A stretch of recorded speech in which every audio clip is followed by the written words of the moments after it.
formée, j'étais très surprise de voir que cette même conception est adoptée par les architectes d'aujourd'hui dans le colloque des étudiants de l'Institut EDS, qui ont repris notamment cette vision écosystémique, cette vision de la montagne, la ville et puis aussi l'ensemble de l'environnement. Voilà.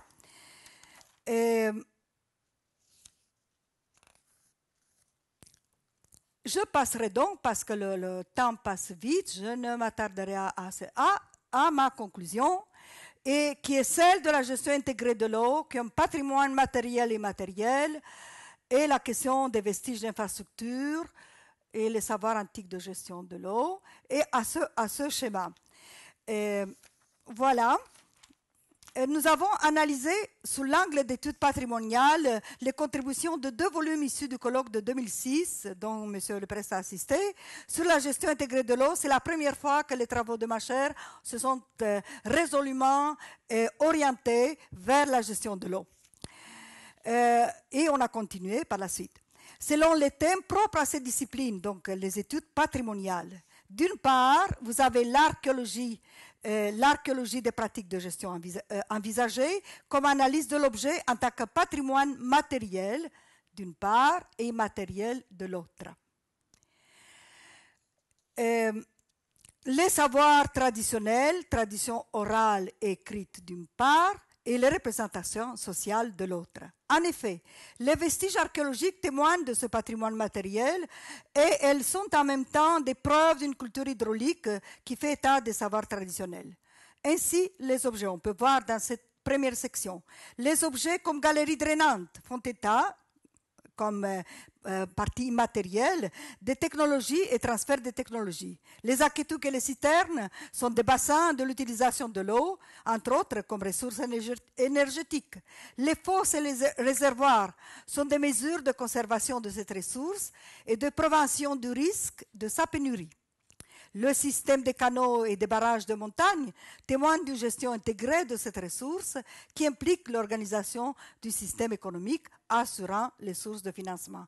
Donc on voit d'une part que chaque élément, chaque vestige a une charge matérielle, mais il a une charge immatérielle. Et c'est comme ça que se créent les savoirs traditionnels. Et cette tradition, ces savoirs traditionnels, si on les analyse en termes de patrimoine, des études patrimoniales et leur représentation sociale, on arrive à trouver des éléments d'une culture commune de l'eau.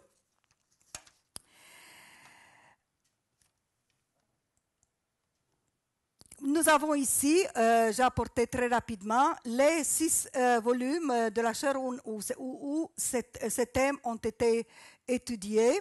Donc, et repris l'exemple que j'ai précédé. Le premier, espace intégré, où effectivement on a lancé ce concept de cette vision écosystémique du monde romain antique, qui est des espaces intégrés, étudiant des thèmes précis très à jour comme frontières et écosystèmes, conflits et crises sociétales, et enfin les problèmes de la gestion de l'eau et de la gestion intégrée de l'eau comme étude patrimoniale, les 2 volumes qui ont été issus du colloque de Missy. Ensuite, la question du poids relatif de ce facteur climatique dans le monde romain en étudiant société et climat. Et enfin, le dernier, cette question de bord de l'eau que nous avons pris ici comme exemple positif et négatif, si vous voulez, de la gestion de l'eau. Et enfin, je passerai ici à ma conclusion qui se veut un message d'une culture de l'eau dans l'Empire romain à une culture commune de l'eau de nos jours. Une culture de gestion durable pour la protection de la qualité de l'eau et l'adaptation et le transfert des techniques aux conditions de pénurie et d'abondance des ressources en eau. Une éthique de gestion de la résilience qui est une lecture globale de la dynamique complexe des interactions société-environnement du système sans qu'il revienne nécessairement à son état initial.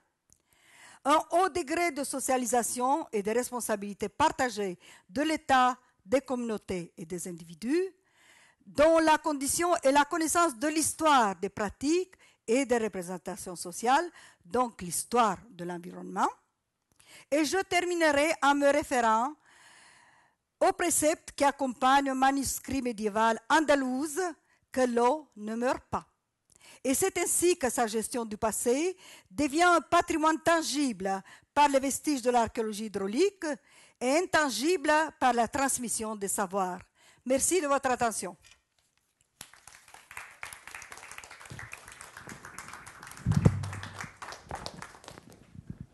Merci Madame Hermont pour ce tour d'horizon fascinant du génie de Rome en la matière, mais aussi des peuples de la Méditerranée, et donc toute la question de la diffusion des techniques, comme vous l'avez évoqué, à travers l'Empire romain, est aussi un aspect intéressant de cet exposé. Moi, j'ai plein de questions en tête, mais je suis sûr que vous en avez également. Donc, je vais d'abord vous prier de poser vos questions parce qu'elles sont plus importantes. Des réflexions? Oui, monsieur? Vous avez mentionné que la gestion des eaux usées ne faisait pas partie. Est-ce qu'il y avait des problèmes, par exemple, sur une même rivière, deux villes dont l'une avait les eaux usées de l'autre? Comment ils traitaient ça? Premièrement, le concept n'existait pas. N'existait pas. Même de nos jours, on n'a pas bien défini des eaux usées. Et il est certain que... pardon. Vous avez retiré votre micro? Pardon. Il est certain que... il y a des techniques pour traiter ces questions, par exemple les canalisations. C'est un des aspects très forts de la technologie romaine. Mais ce que j'ai apporté moi comme exemple, c'est comme un élément romain qui peut être considéré comme une expression des eaux usées. Par le fait, j'ai montré notamment comment... l'eau qui coule des tuyaux est utilisée pour les blanchisseries, pour les temples, etc. C'est aussi une forme, si vous voulez, des eaux usées. Ce n'est pas l'eau usée, le concept n'existe pas. C'est sûr qu'il y a des canalisations. Et il n'y a pas, disons, ce traitement ou retraitement ou le recyclage, ça n'existe pas, ces principes-là. Par contre, on croit que parmi les anciens, la technologie hydraulique romaine est l'une des plus avancées par la canalisation des eaux usées. Est-ce qu'ils exigeaient, par exemple, sur une même rivière, une certaine distance entre... Oui. Disons, là, c'est un problème des plus intéressants que moi-même, je l'ai étudié beaucoup. Et il faut dire qu'il y a un espace, par exemple, pour les aqueducs. Il y a 15 pouces. Donc, pour les aqueducs, on exige distance.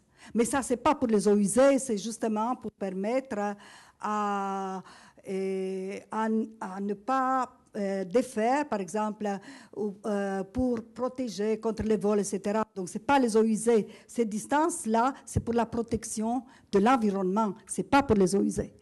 Et ensuite, dans les colonies romaines, c'est un des termes qui sont les plus discutés dans les controverses.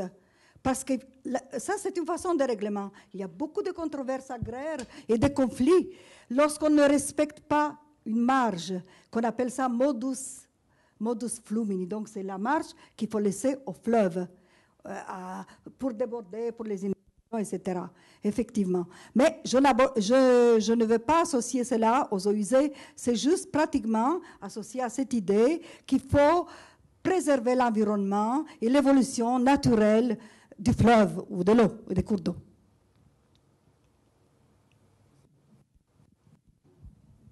Une autre question?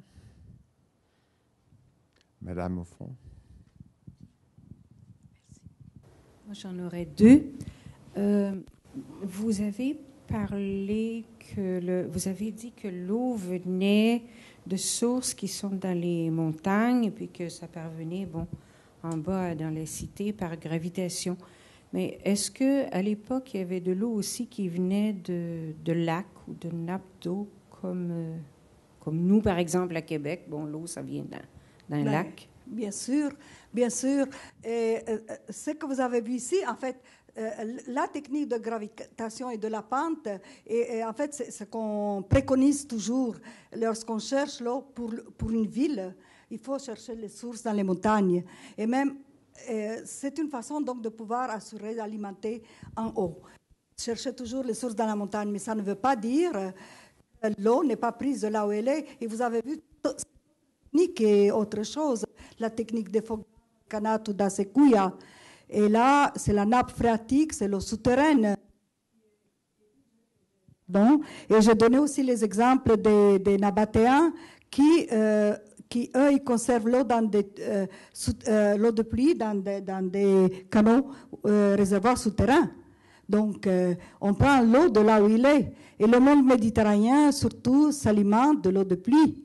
Et vous avez vu, par exemple, cette image que j'ai apportée du réservoir du théâtre de Delos, qui en fait, c'est un réservoir de l'eau de pluie, mais qui en même temps, qui s'infiltre dans la terre, qui réalimente l'eau souterraine et qui même fait fonction de nappe phréatique. Merci. Ma deuxième question, c'est est-ce que vous pourriez parler davantage du concept de gestion de la résilience? Déjà, à cette époque-là, on parlait de résilience. Est-ce que vous pourriez... Oui, bien sûr. Et effectivement, je n'ai pas apporté beaucoup d'exemples. La résilience, en fait, c'est pas l'adaptation. C'est pas l'adaptation au changement climatique. C'est prendre donc la situation telle qu'elle est et s'ajuster. C'est un ajustement au changement climatique. Ce concept de la résilience est très important, notamment pour pouvoir considérer particulièrement le facteur climatique.